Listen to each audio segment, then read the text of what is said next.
Friend, welcome back to e learning with Hina ma'am channel. आज का जो सेशन है काफ़ी इंपॉर्टेंट सेशन है क्योंकि हमारे 10 के क्रम की श्रृंखला लगातार आप लोगों के बीच बनी हुई है। यहाँ हम 10 एमसीक्यू टाइप क्वेश्चनों को देखते हैं जो मोस्ट इंपॉर्टेंट होते हैं। चलिए स्टार्ट करते हैं आज का सेशन उसी मोटिवेशन कोट के साथ जो आपको ऊर्जावान रखेगा तथा औरों से बेहतर तथा अलग करने के लिए प्रेरित करता रहेगा। क्योंकि हारा वही है जो लड़ा नहीं है। आप हार नहीं सकते क्योंकि आपने हार मानी नहीं है। तो हंस मुस्कुरा रोना कम कर दे, जिंदा है तो जिंदगी की नाक में दम कर दे। तो अभी आप हारे नहीं तो दुनिया की कोई भी ताकत आपको हरा नहीं सकती। तो चलिए स्टार्ट करते हैं आज का सेशन जो इम्पोर्टेंट श्रृंखला से भरा हुआ है। जल्दी ही हमारे पास जैसे 1 से 2 मोबाइल हो जाते हैं उसी टाइम हमारा लाइव टेस्ट स्टार्ट हो जाएगा। अभी 1 से 2 मोबाइल नहीं हो पा रहे, यानी एक मोबाइल से हमें लाइव दिखाना और एक से हमें प्रैक्टिस सेट करना है, जिससे कि आपको बता सकी कि आपको भी टेलीग्राम से उस प्रैक्टिस सेट को निकाल कर यानी अपनी डाउनलोडिंग में सेव कर कर किस तरह से निकाल लेना है। क्योंकि अगर हम मोबाइल से करेंगे तो नकल के चांसेस बहुत कम हो जाएंगे। क्योंकि अगर हम बुक लेके कोई भी प्रैक्टिस सेट लगाते हैं तो क्या होता है, पीछे आंसर की होती है, हम तुरंत आंसर की पर जाते हैं। तो इससे हमारा क्या होता है, सही इवैल्यूएशन नहीं कर पाते हम खुद का ही। तो हमें खुद में ही जज बनना है, खुद में ही इवैल्यूएशन खुद का ही करना है।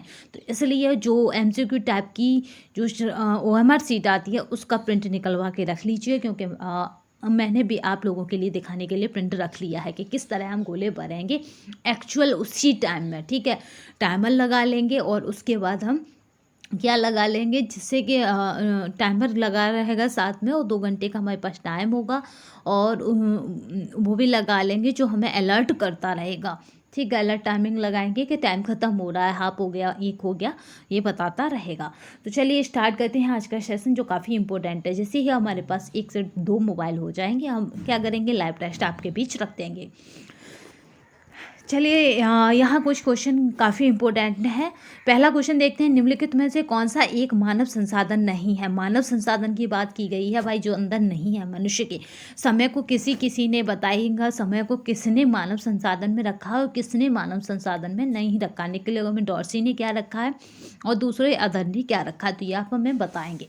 ठीक है, तो इसे अभी छोड़ देते हैं। यहाँ पर पूछा जा रहा है, अगर बात की जाए मानव संसाधन नहीं है तो ज्ञान को क्या रखा जाता है कि मानव संसाधन नहीं है। क्योंकि ज्ञान आप अर्जित कर सकते हैं, ये व्यक्ति के पास ना के बराबर भी हो तो भी वो उसे अर्जित कर सकता है। कहीं ऐसे महापुरुष हुए जिन्होंने ये करके दिखाया है।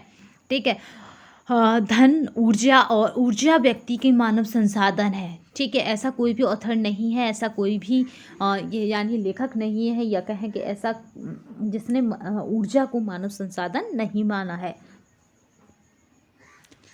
धन, ऊर्जा और समय ये क्या है, इसमें मानव संसाधन है, मगर ज्ञान का क्या है, मानव संसाधन नहीं है, इसे अर्जित किया जा सकता है।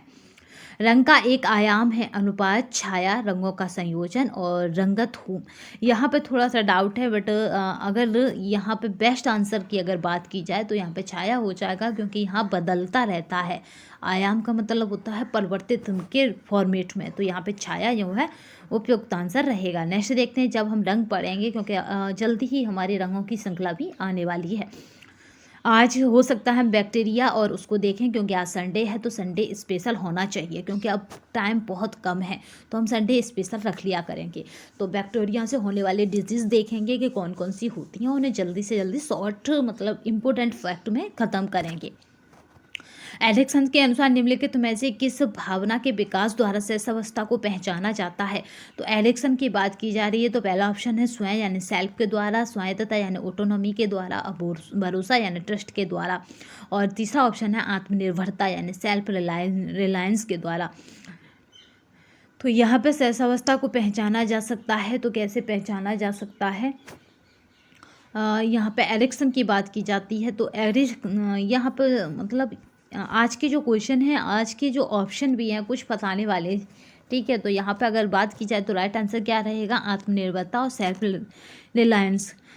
ठीक है, जल्दी ही एरिक्सन वाला भी में भी अगर पॉसिबल हुआ तो आज ही एरिक्सन बनाम वाला जो सिद्धांत है उसे कंप्लीट कर लेंगे, जिससे कि हमारा ये पॉइंट बिल्कुल क्लियर हो जाए।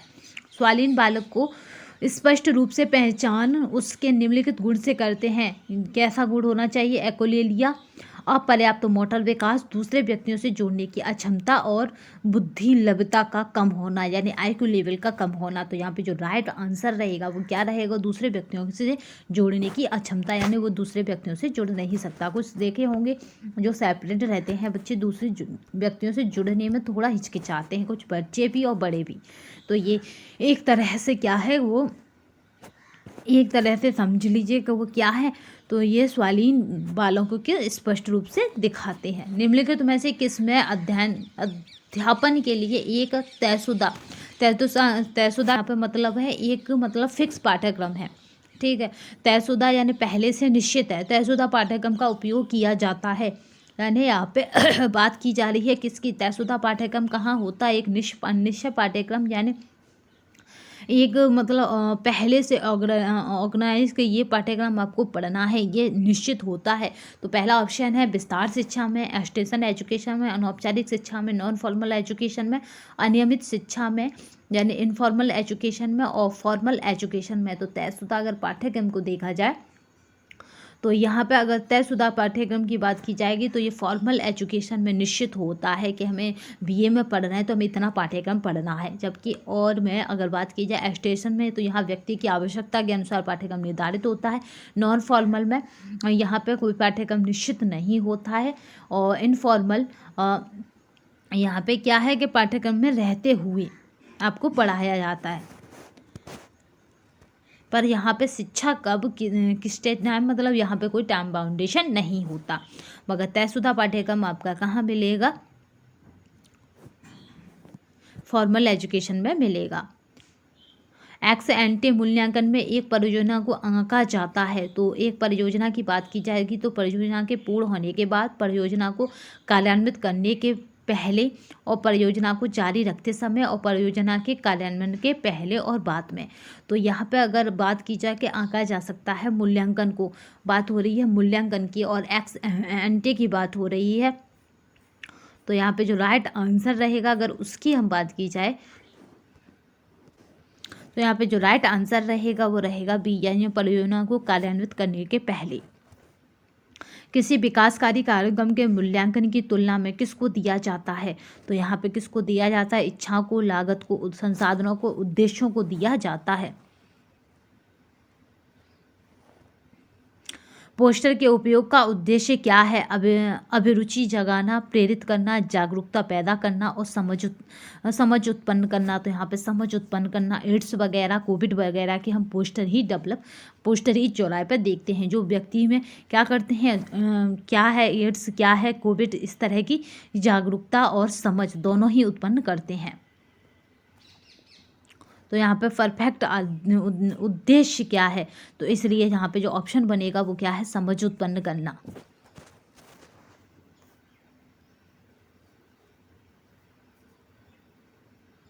अभिवृत्ति की माप करने के लिए किस स्केल का यहाँ पे है समेटेड रेटिंग स्केल के रूप में प्रयोग किया जाता है। तो समेटेड अगर रेटिंग स्केल की बात की जाएगी तो उसका है गुडमैन का स्केल, समेटेड रेटिंग स्केल के रूप में प्रयोग किया जाता है। माप के क्रम सूचक स्तर के आधार पर साहचर्य को निर्धारित करने के लिए निम्नलिखित में से किस जांच का प्रयोग किया जाता है। तो यहाँ पे जो राइट आंसर है कि किस जांच का प्रयोग करेंगे, तो यहाँ पे यूल्स को एफिशिएंट था, यहाँ पे एंटीजेंसी को एफिशिएंट है, और गामा को एफिशिएंट है, फी को एफिशिएंट है। तो यहाँ पे माप के क्रम सूचक स्तर पर के आधार पर करना है। तो यहाँ पे जो राइट आंसर रहेगा वो हमारा क्या रहेगा, तो फी को एफिशिएंट है। तो यहाँ पे आज हमने 10 क्वेश्चनों को कंप्लीट किया जो काफ़ी इम्पोर्टेंट थे। आज हमारी 10 की श्रृंखला में इतना ही। आज मतलब आज हम देख सकते हैं या तो एडिक्सन का नियम देख सकते हैं, या फिर हम क्या दे सकते हैं, बैक्टीरिया से होने वाले या बैक्टीरिया से होने वाले रोगों को देख सकते हैं। तो आज के लिए बस इतना ही। नेक्स्ट सेशन में फिर मिलेंगे, तब तक के लिए धन्यवाद। वंदे मातरम, जय हिंद।